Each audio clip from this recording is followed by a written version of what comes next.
네, 전국 현장을 발로 뛰는 맛이 보이는 소식 뉴스보다 맛집입니다. 오늘도 요리하는 기자 이기진 기자 나오셨습니다. 어서 오세요. 네, 안녕하세요. 네.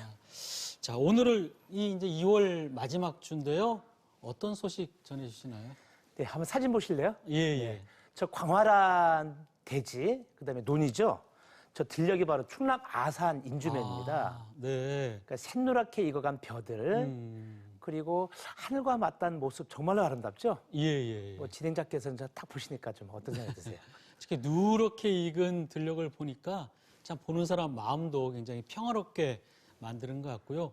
근데 이나저나 이 논에 어떤 사연이 있길래 또 이렇게 얘기를 하시나요? 네, 사연이 있습니다. 예. 아산시 인주면은 옛날부터 들판이 많아서 예. 그 충남 최고의 곡창지대 중 하나였어요. 예. 그리고 여기에서 이제 대대손손 농사를 짓는 분들이 많은데 지난해 저분들이 1년 동안 애써 갖고 온 아, 벼를 뒤엎는 일이 발생했습니다.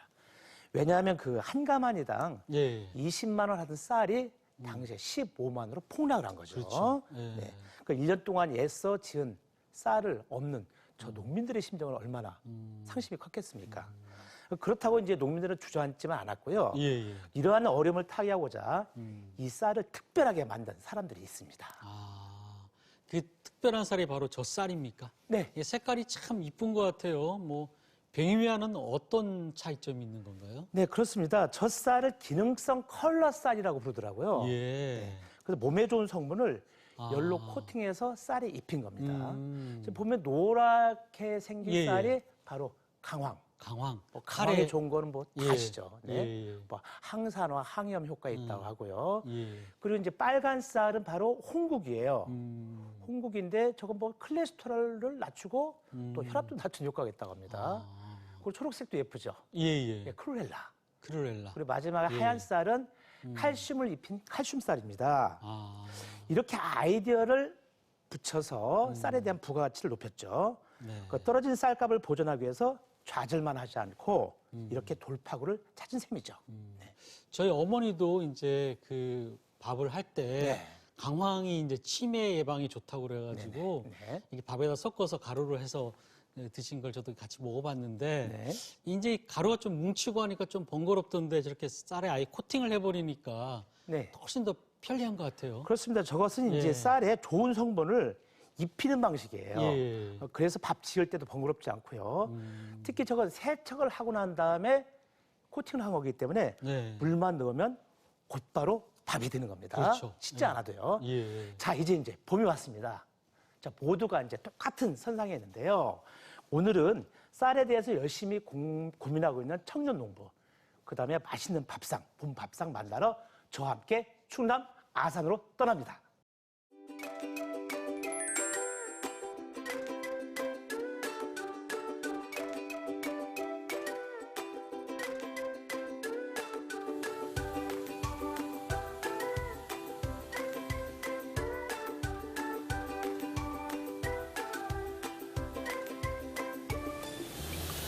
요게 이제 요게 요게 진짜 이제 치즈인가요? 네, 씻은 쌀. 아, 부정하자마자 나오는 쌀 향이 이렇구나. 네, 누룽지 향이 나죠. 그러네요. 네, 향 자체에서. 옛날에는 나 먹거든. 오! 누룽지 향이 나요. 이 누룽지 섞은 거 아니야? 쌀 자체에서 향이 나요. 아. 쌀에서 누룽지 있죠? 한 거. 그 맛이 그대로 나요, 그냥. 그 향도 이제 있고. 어릴 적 보았던 정비소가 아니라 최신식 설비가 돼 있어서 원스톱으로 혼자서도 일할 수 있는 첨단 도전 공간입니다. 참 세월 좋아졌죠?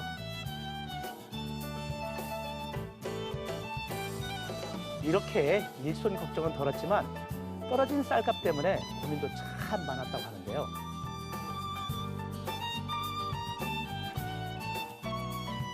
농사를 짓다 보니까 쌀 가격이 너무 없는 거예요.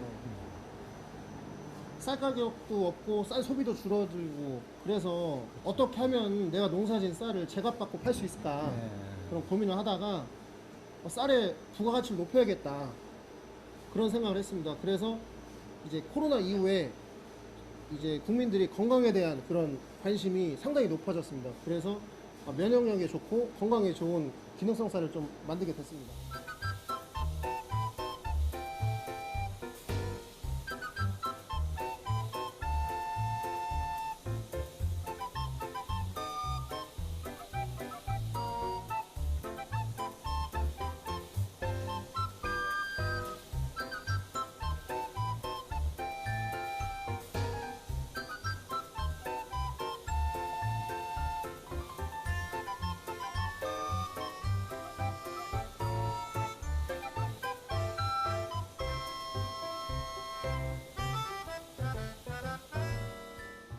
와, 이거 보세요.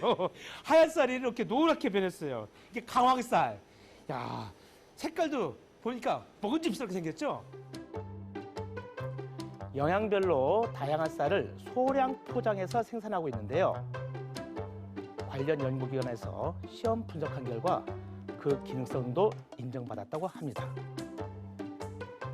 이렇게 틈새 시장을 공략하는 아이디어를 인정받아 지난해에는 큰 상도 받았습니다.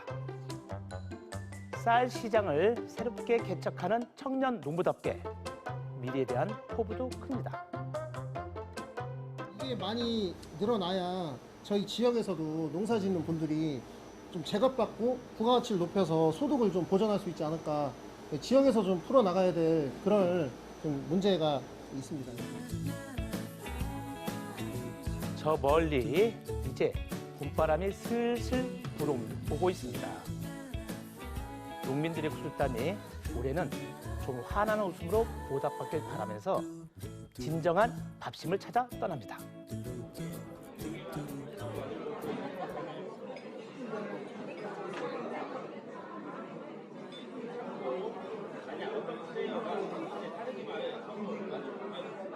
야, 이거 엄청 황금이잖아요, 맛있어요. 황금. 영양밥이라요. 영양밥. 네. 이게 강황쌀이라는 거죠? 강황으로 만든 밥. 네. 이거는 너무 하얀 맛있어요. 쌀이고. 아, 맛있어요? 네. 이거하고 비교해보면 어때요? 강황쌀이 더 맛있어요. 아, 자주 드세요? 네. 이게 관절에도 좋고요. 예. 관절에도 좋고요. 네. 어. 이게 뼈에도 좋고 다 좋아요. 소화도 잘 되고.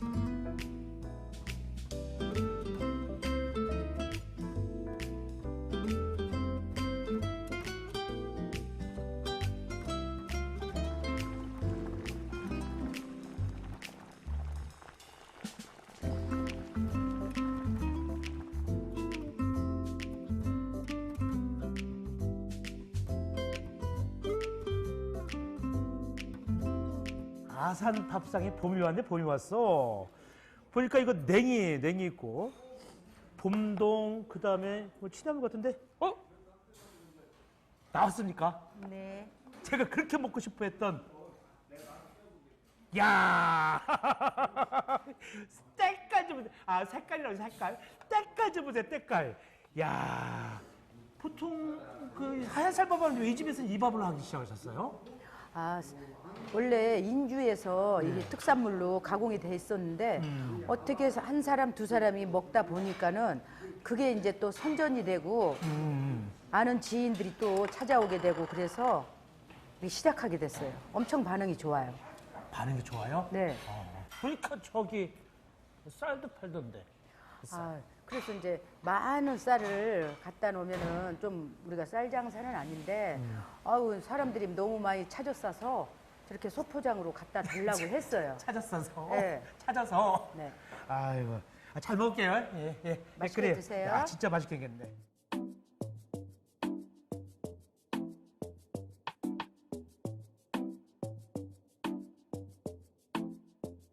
이 강황이 워낙 그 몸에 좋다 그러잖아요. 뭐 항염, 항산화, 면역력 강화, 그다음에 뭐 그 뇌기능 활성화.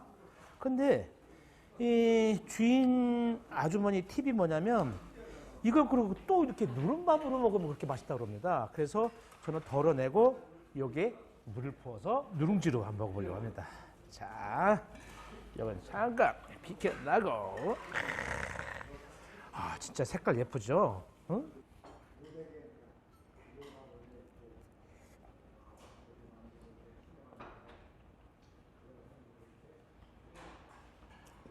찰지네요. 찰져. 찰지고 은은하게 화려한 색깔 못지않게 뭐랄까 진짜 몸속으로 좋은 성분이 그냥 팍팍팍 축적 뛰는 그런 기분이네요. 응? 야, 아 이거만 먹어도 맛있네. 반찬들이 좀 많은데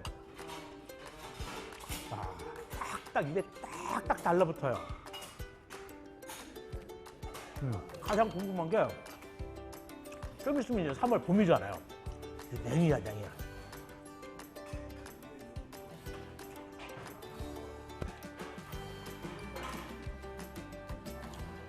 봄이 왔어, 봄이 왔어. 야, 입에, 응? 또 봄동. 아구에 들어가 있는 봄동. 계절의 변화는 식탁에서 먼저 느끼잖아요. 봄이야. 자, 본격적으로 먹어봐야죠. 요거는 아구래, 아구.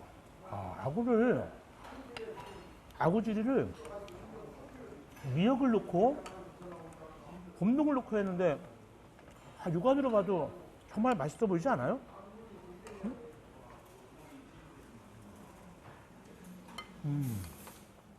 그러니까 바다가 아닌 지역에 사는 인준 내륙이거든요. 좀 아산의 내륙? 이런 분들이 이런 걸 좋아하시는 것 같아요.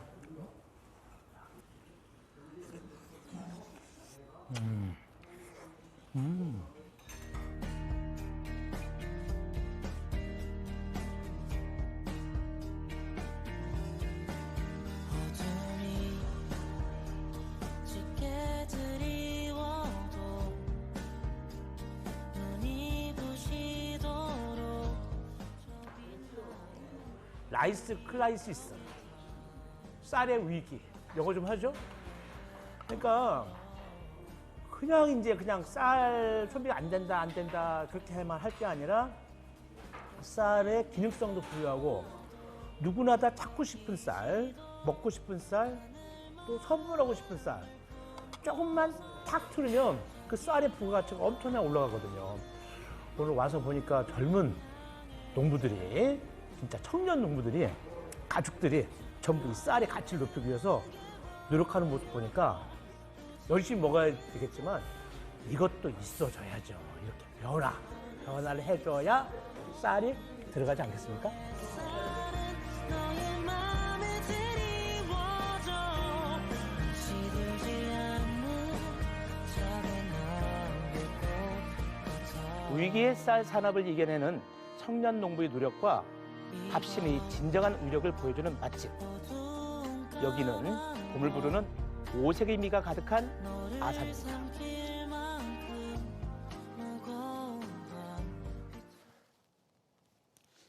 사실 밥이 맛이 있으면은 뭐 열 반찬이 필요가 없죠. 네, 이제는 아이디어가 있어야 살아날 수 있다라는 말이 맞는 것 같아요. 그렇습니다. 단순하게 백미로 도전한 것이 아니라 예. 뭐 시친 쌀에다가 각종 영양 성분을 코팅하고요. 예. 그리고 이제 요즘은 이제 식구들이 적지 않습니까? 예. 그 1인 가구에 딱 적합한 소포장으로 판매하는 모습이 참 보기가 좋더라고요. 근데 좀 아까 나왔던 저 작은 공간에서 작년에 네. 11억 원의 매출을 올렸다고 그래요. 대단하네요. 네네. 예. 그래서 갈수록 이제 쌀값이 폭락하고 있지 않습니까? 예. 그래서 우리 농민들의 고민거리가 정부의 효과적인 정책과 그다음에 농민의 자발적인 노력으로 네. 이번 봄바람과 함께 싹 사라졌으면 좋겠습니다. 네. 뭐 김밥 같은 데도 이렇게 색 들어가 있는 저런 쌀 이렇게 먹으면 네. 맛있을 것 같아요. 너무 맛있었습니다. 예. 네, 이기진 기자 수고 많으셨습니다. 네, 감사합니다. 예. 자, 오랜만에 만나는 반가운 얼굴이죠. 대전 엑스포의 마스코트 꿈돌이가 전하는 과학뉴스입니다. 꿈돌이 나와주세요. 안녕하세요. 여러분의 귀염둥이 꿈돌이가 돌아왔습니다. 자, 그럼 오늘도 재미있고 알찬 과학 소식 함께 알아가 볼까요? 첫 번째 소식 바로 소개해드립니다. 여러분, 모래사장에 가면 발이 푹푹 빠져서 걷기가 참 힘들잖아요. 그런데 세상에나 여길 신나게 뛰어다니는 사족 보행 로봇 라이보가 개발됐다고 합니다. 카이스트 연구팀이 만든 로봇인데요. AI 구현에 사용되는 인공신경망을 활용하여 모래사장은 물론이고 풀밭이나 육상 트랙 같은 지형도 척척 알아서 인지하고 빠르게 달릴 수 있다고 합니다.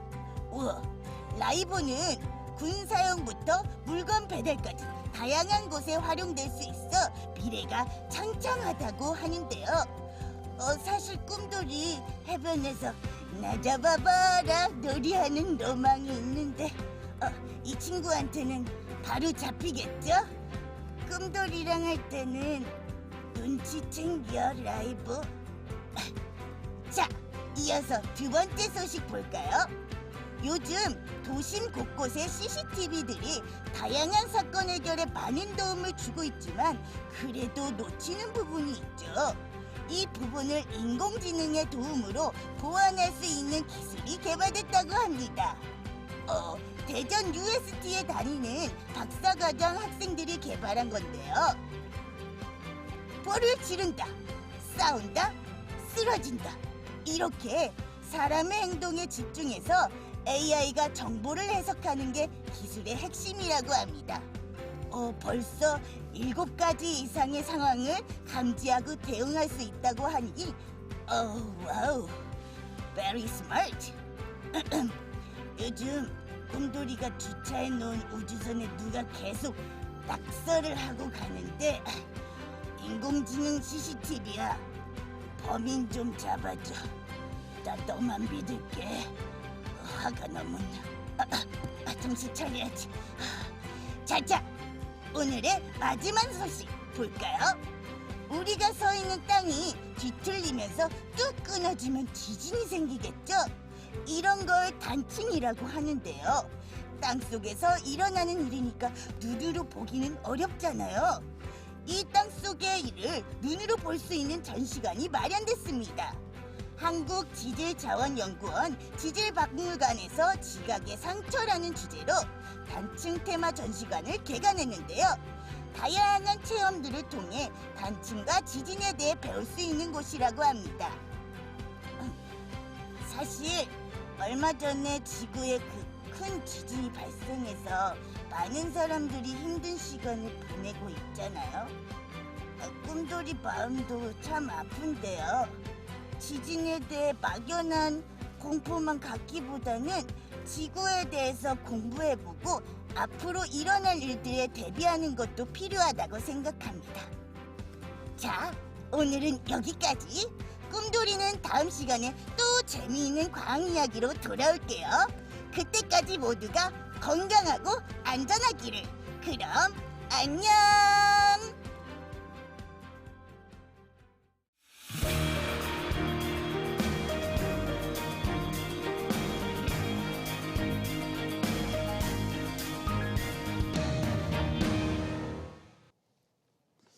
가파른 금리 인상에 가장 얼어붙은 곳이 바로 부동산 시장입니다.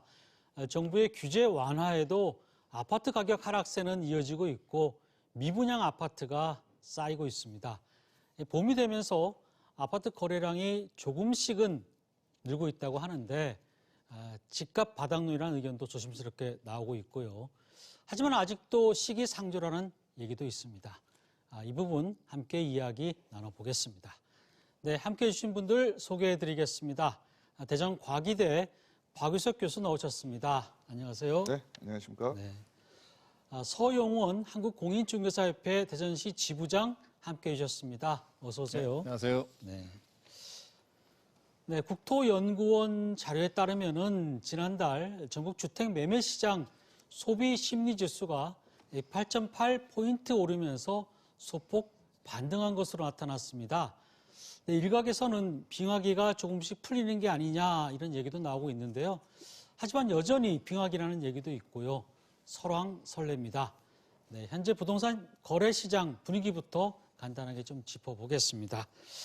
네, 먼저 우리 서영원 지부장님, 요즘 시장 네. 흐름 어떻습니까? 사실 언론에서도 계속 언급했듯이 네, 현장에서 실질적으로 이렇게 지금 상황을 주시를 해보면 올 1월 달하고 2월 달 초까지는 일정 부분 거래량이 좀 증가한 걸로 지금 나타나고 있고요. 네, 반면에 지금의 또 2월 이제 말 정도 이렇게 들어서서는 지금 거래가 또 역시 또 절벽입니다. 그래서 뭐 계절은 춤사물로 지금 바뀌고 있지만 부동산 경기만큼은 아직도 돈 경기에서 쉽게 깨어나지 못하고 있는 현상으로 지금 보이고 있습니다.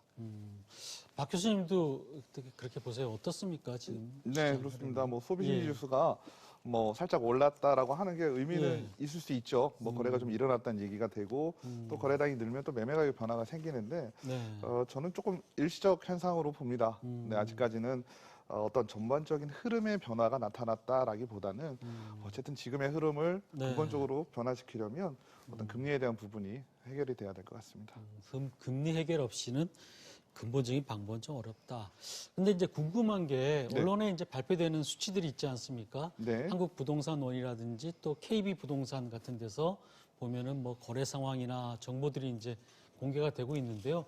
수치들이 조금씩 달라요, 보면은. 네네. 이거 어떻게 저희가 해석을 좀 해야 되나요? 크게 보시면 어쨌든 기본적으로 주택 가격에 대한 부분을 우리가 가장 많이 보게 됩니다. 그러면 주택 가격을 알아보려면 예. 실질적으로 이제 다 찾아봐야 되는데 가장 좋은 건 전국에 있는 주택을 다 확인해 보면 좋습니다. 근데 그거는 현실적으로 좀 예. 어렵고요. 표본을 추출을 해가지고 이제 가격을 조사를 하게 되는데요.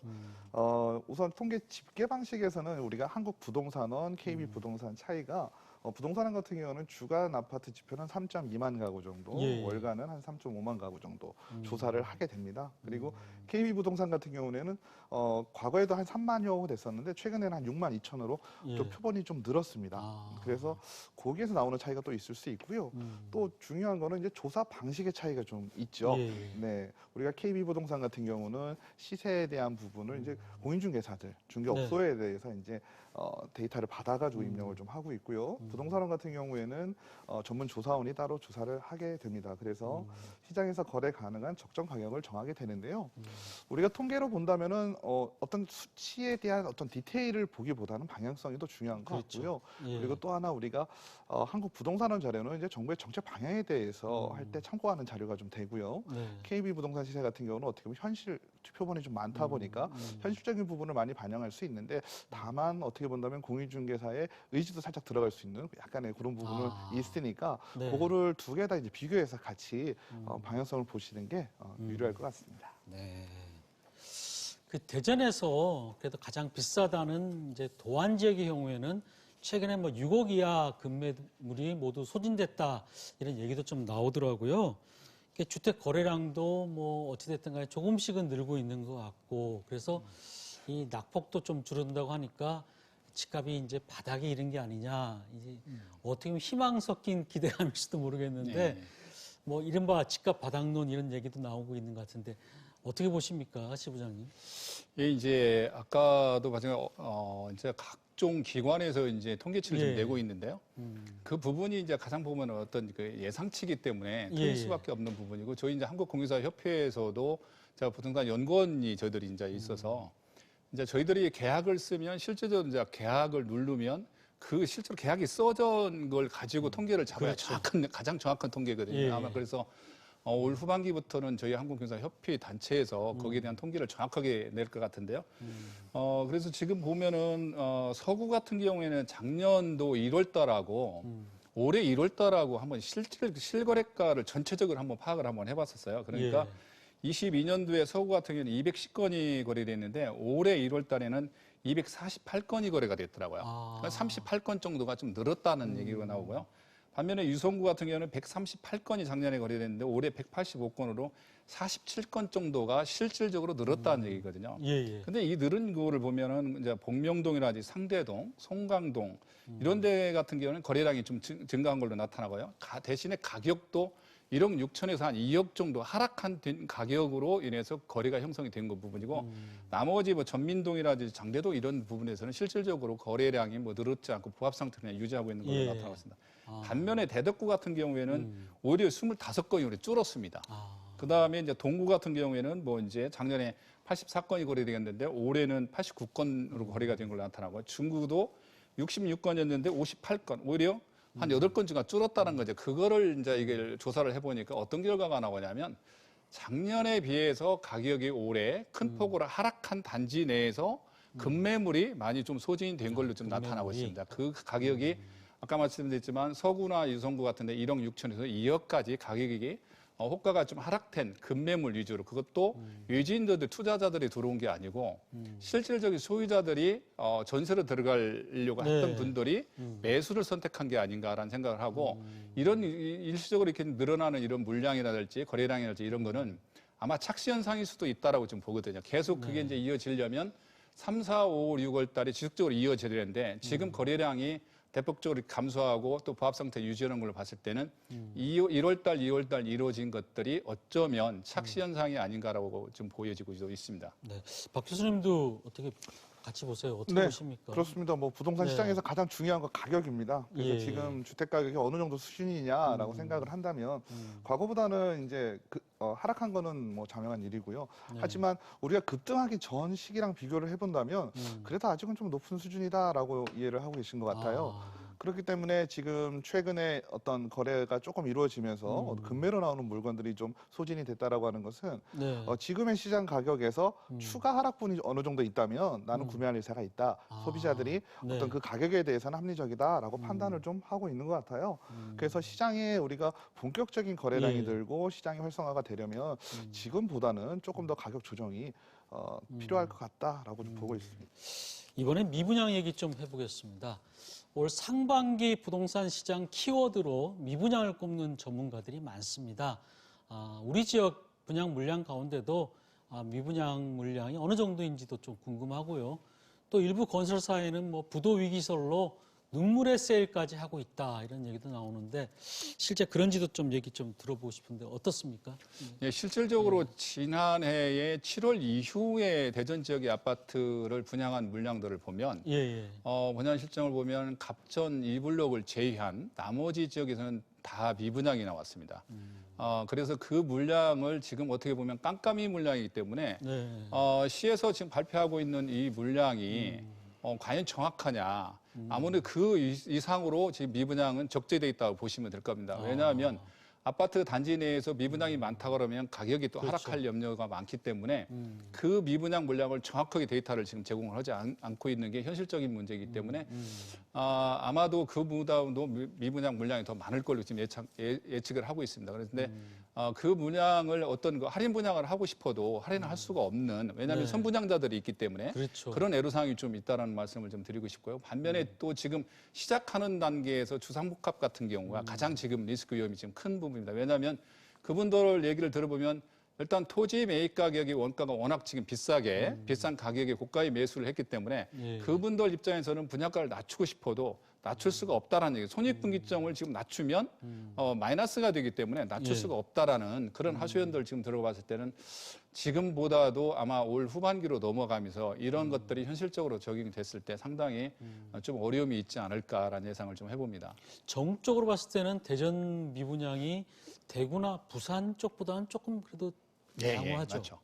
대구 같은 경우가 네. 지금 뭐 상당히 심각하고요. 오히려 속된 말로 이제 시장에서 마피라고 하죠. 마이너스 피가 나올 정도인데 마이너스 피가 어느 정도 나와도 누가 매수세가 전혀 없다는 거죠. 대구 같은 경우는 지금 대전 같은 경우에는 아직 지금 마이너스 피가 나오지는 지금 않고 있는 현상이고요. 그렇다고 아까 말씀대로 할인 분양을 하지 않고 있기 때문에 아직은 대구에 비하면 대전은 그래도 좀 선방하고 있지 않느냐라고 보여지고 있습니다. 네.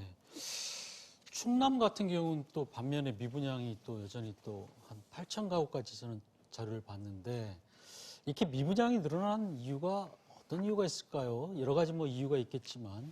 예. 근데 뭐 가장 큰 이유는 결국은 이제 매매 시장입니다. 네. 분양 시장과 매매 시장은 서로 영향을 주고 받게 되는데요. 지금의 상황에서는 이제 매매 시장의 영향이 분양 시장으로 미쳤다라고 좀 볼 수가 있을 것 같아요. 예. 그래서 우리가 과거에는 청약에 당첨만 되면 뭐 수천에서 수억까지 바로 그렇죠. 볼 수 예. 있다라는 게 있었기 때문에 어떻게 보면 묻지마 청약 뭐 이런 것도 왕왕 벌어지기도 했는데요. 예. 최근에는 적정한 가격, 합리적 가격이 가장 우선시되고 있습니다. 예. 그래서 입지가 좋고 가격이 합리적인 아파트 같은 경우, 우리 아까 말씀드렸던 갑천 같은 경우는 예. 높은 또 경쟁률로 분양이 좀 그렇죠. 됐어요. 근데 다소 입지가 좋지 않다든지 예. 아니면 입지는 그래도 괜찮지만 가격이 또 너무 높아가지고 이게 어떤 합리적인 가격이 형성되지 않았다라고 생각되는 부분들에 대해서는 지금은 이제 미분양이 나타나고 있는 겁니다. 왜냐하면 그 가격에 내가 들어간다 손 치더라도 어떤 기대 수익이 날 가능성이 예. 적다라고 좀 보고 있는 거죠. 저희가 참 격세지감 느끼는 게 저희가 한 1, 2년 전만 하더라도 이 경쟁률이 막 몇백 대 1 되고 그랬었는데 갑자기 또 미분양 얘기를 하니까 네. 정말 참 그런데 근데 이제 이런 가운데도 미분양 제로인 지역도 있더라고요. 보니까 한마디로 이제 무풍지대라고 흔히 얘기하는데 뭐 충남 같은 경우도 뭐 논산이 좀 그렇다고 하고요. 네. 세종도 아직까지는 미분양은 없는 것 같고 네. 이렇게 그 미분양 청정 지역이 되는 이유는 뭘까요? 어떻게 보면 이제 이런 격변하는 부동산 시장에서 예. 이렇게 영향을 크게 받지 않고 어떤 부동산 시장이 유지가 된다라는 건 되게 이상적이라고 볼 수도 있어요. 예. 근데 뭐 몇 가지 이유를 좀 따져보면 기본적으로 논산 같은 경우는 인구가 좀 적다라고 좀 볼 수 있을 것 같아요. 예. 그러니까 실질적인 어떤 투자에 대한 거래보다는 이제 실거주자, 실수요자 위주의 시장이 좀 형성이 좀 되다 보니까 과거에 뭐 급등기에도 그렇게 많이 오르지 않았고 하락기에도 그렇게 많이 떨어지지 않았습니다. 예. 그래서 지금과 같이 이렇게 세찬 바람이 부는 시장에서도 미분양은 또 거의 나타나지 않고 있어요. 그래서 작년에도 논산에서 분양이 됐던 게 뭐 1순위에서는 예. 다소 이제 미분양이 발생을 했지만 2순위에 또 청약 마감을 했습니다. 그래서 이런 지역 같은 경우는 우리가 어떤 규모면이라든지 어떤 부동산 시장의 상황 이런 것들이 실수요자 우리가 가장 강조하는 실수요자 시장이 형성되어 있기 때문에 이런 부동산 시장의 어떤 급변하는 변화에서 조금 자유롭지 않을까라고 보고 있습니다. 천안 같은 경우에도 조금 그 대전하고 비슷한 양상인가요? 그쪽은? 천안 같은 경우는 우리가 세종, 대전, 천안을 우리 충청 지역에서 얘기를 좀 많이 합니다. 예. 천안, 아산까지요. 예. 근데 시기상으로 본다면 가장 늦게 갑니다. 예를 들어서 세종에서 한 번 출렁이고 예. 그다음에 대전에서 출렁이고 그리고 천안으로 예. 가고 아산으로 가는데요. 그래도 요 세 지역 같은 경우는 거의 같은 양상으로 좀 움직였죠. 그래서 뭐 대전이 오른다 그러면 네. 다음에 천안이 이제 오르겠구나라고 예상할 수가 있었습니다. 네. 한국은행에서 기준금리를 동결했습니다. 네. 이게 미분양 해소나 특히 그 주택 매매에 좀 도움이 될까요? 어떻게 보세요? 천만다행이라고 생각하죠. 네. 왜냐하면 이번에 또 한은행에서 만약에 기준금리를 만약에 0.5라도 올렸다라고 하면 아마 이 부동산 시장은 정말 우향할 수밖에 없는 지금보다도 더 악화될 수밖에 없는 이런 상황이거든요. 왜냐하면 예. 지금 금리를 시장에서 실질적으로 이렇게 지금 우리 그 대출을 받은 사람들 얘기를 들어보면 변동금리로 지난해 받은 분들이 올 1월 1일부터 본격적으로 지금 적용이 됩니다. 예. 6개월 변동금리다 보니까 그러니까 3억 정도 이 받은 분들이 보면 보통 이분들이 금리가 배 정도 오릅니다. 지금. 그러게 그렇죠. 피부로 지금 느끼는 게 1월 달부터 본격적으로 지금 느끼고 있거든요. 그래서 2월 달, 3월 달 가면 갈수록 더 이게 지금 위험한 수위로 지금 도달하고 있는데 만약에 여기서 금리가 더 올랐다라고 보면 아마 영끌이한 사람들이랄지 실수요자들이라고 하더라도 무리하게 대출을 받아서 산 사람 입장에서 봤을 때 버틸 수가 없다라는 거죠. 그렇죠. 그게 대출을 받아보지 않은 사람들 입장에서 봤을 때 그냥 금리가 0.5 올라도 피부로 느낄 수가 없습니다. 그렇지만 실제로 대출을 받아본 사람들은 그 사람들만큼은 피부로 느낄 수 있거든요. 그거에 대한 심각성은 크기 때문에 아마 그래서 이번에 한은에서도 불가피하게 미국하고 금리가 지금 차이가 나면서 불구하고 3.5% 지금 동결하지 않았나 생각하는데 부동산 경기에서는 천만다행이다라고 표현하고 싶습니다. 근데 앞으로 더 또 금리가 또 상승할 가능성도 있을까요? 네, 그렇습니다. 네. 지금 우리나라 금리가 이제 기준금리가 3.5% 정도고요. 예. 미국 같은 경우는 4.75%입니다. 우리가 과거에 이렇게 미국과 우리나라의 어떤 역전된 금리 차가 최대 폭이 1.25였어요. 예. 그래서 한국은행에서도 이제 금리를 조정을 하면서 지금 1.25를 어떻게 보면 좀 유지하고 있다라고 좀 보여지거든요. 근데 며칠 전에 있었던 이제 한국은행 금리 결정에서는 동결을 하는 방향으로 갔습니다. 그래서 좀 그렇죠. 안정될 것이다라고 본 네. 건데요. 저는 우려스러운 부분은 또 미국의 얘기는 조금 다르거든요. 지금 다음 달 계속 올리더라고요. FOMC에서 중로는 0.25%를 추가적으로 올리겠다라고 하지만 또 0.5%를 올리자는 또 빅스텝 얘기도 나오고 있습니다. 그래서 다음 달에 또 올리게 되면 예. 그 다음 한국은행 금리 결정에서는 또 조금 상향할 수 있는 가능성. 왜냐하면 1.25라는 어떤 절대적 수치를 조금 맹신하고 있는 것 같이 보이거든요. 네. 그러다 보니까 금리 가능성은 아직도 존재하고 있다라고 볼 수 있을 것 같습니다. 네. 이제 사실 미분양이 나오는 가운데도 분양가가 너무 높은 게 아니냐 이런 얘기도 좀 많이 나와요. 네. 그래서 결국 수요 공급 균형이 맞지 않으면은 분양가가 좀 더 떨어지지 않겠느냐 이런 시각도 있고 어떻게 보세요? 이게 분양가가 조금 지금보다 조금 안정화될 가능성이 있을까요? 예, 그동안에는 이제 신규 아파트로 내 집 마련을 하는 게 가장 네. 좋은 기회라고 생각했죠. 또 신규 아파트 분양 당첨이 되면 바로 그게 이제 어떤 실질적으로 수익하고 연결이 되기 때문에 많은 분들이 청약을 이용해서 내 집 마련을 하려고 했고 저희들도 항상 방송에서 이제 그 무주택자분들이 그걸 권했었는데 지금 미분양이 계속 되는 부분은 뭐냐면 기존에 있는 아파트하고 지금 신규 아파트하고 분양 가격이 기존의 아파트 가격을 오히려 상회하거나 같다라는 얘기죠. 그래서 굳이 신규 아파트 분양을 받았을 때 쉽게 해서 어떤 메리트가 없다라는 거지. 실질적으로 어떤 이익이 없기 때문에 청약을 받으려고 했던 사람 다 포기하는 거죠. 계약을 해놓고 당첨이 되고도 지금 포기하는 예. 그런 일들이 계속 늘어나고 있는 그런 이유고. 근데 이제 시행사나 이제 분양사 입장에서도 그런 어려운 점이 있습니다. 왜냐하면 공사비가 지금 올랐다는 거, 토지 매입비가 올랐기 때문에 그런 부분에 대해서 계속 또 지금 높은 가격을 고수하고 있지만 제가 봤을 때 기존에 지금 있는 사람들은 너무나 가격이 높은 게 사실입니다. 그래서 소비자들 입장에서 봤을 때는 분양가를 좀 낮추는 게 맞다. 그래야 무주택자들이나 이런 분들이 또 고금리 이런 시대에서도 매수에 청약에 쉽게 다가갈 수 있는데 만약에 지금 이런 분양가라면 굳이 청약을 할 의미가 없어진다는 거죠. 그렇죠. 그래서 기존에 있는 아파트들이 아까 말씀드린 1월, 2월 달에 올랐던 게 뭐냐면 기존에 작년에 분양했던 아파트 가격들이 기존의 아파트 가격이 너무 높았기 때문에 예. 기존의 아파트로 매수를 선택한 게 아닌가라는 생각을 좀 하고 있습니다. 분양가가 여전히 좀 지금처럼 계속 높은 게 유지가 될까요? 예.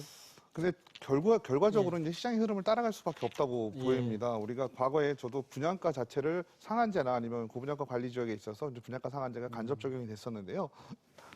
그런 부분에서는 우리가 분양가를 조금 높여야 된다는 말씀도 드렸던 것 같아요. 왜냐하면 공급이 이루어지지 않고 있으니까요. 실질적으로 예. 어떤 사업성이 나오지 않으면 공급이 이루어지지가 않으니까.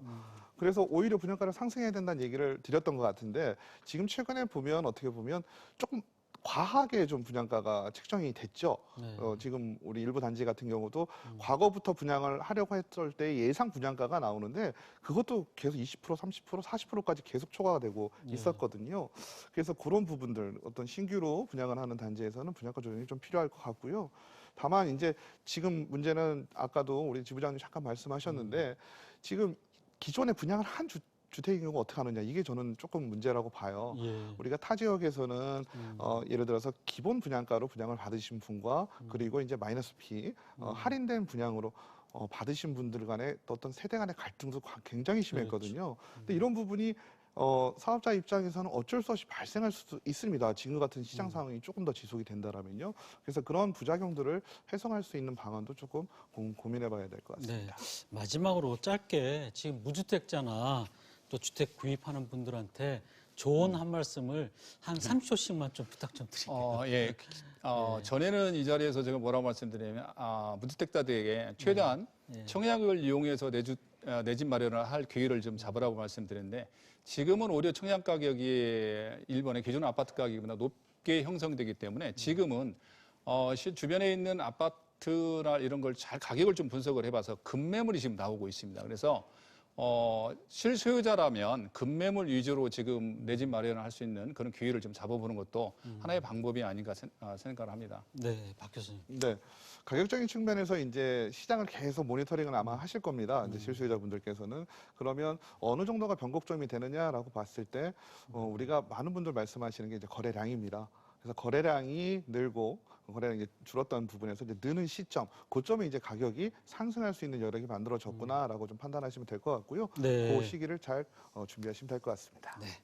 네, 두 말씀은 오늘 여기까지 듣겠습니다. 오늘 함께 해주셔서 고맙습니다. 네. 이제 뉴스크릿 시선 오늘 순서는 여기까지입니다. 편안한 휴일 보내시고 저희는 다음 이 시간에 다시 찾아뵙겠습니다. 네, 함께해 주신 여러분 고맙습니다.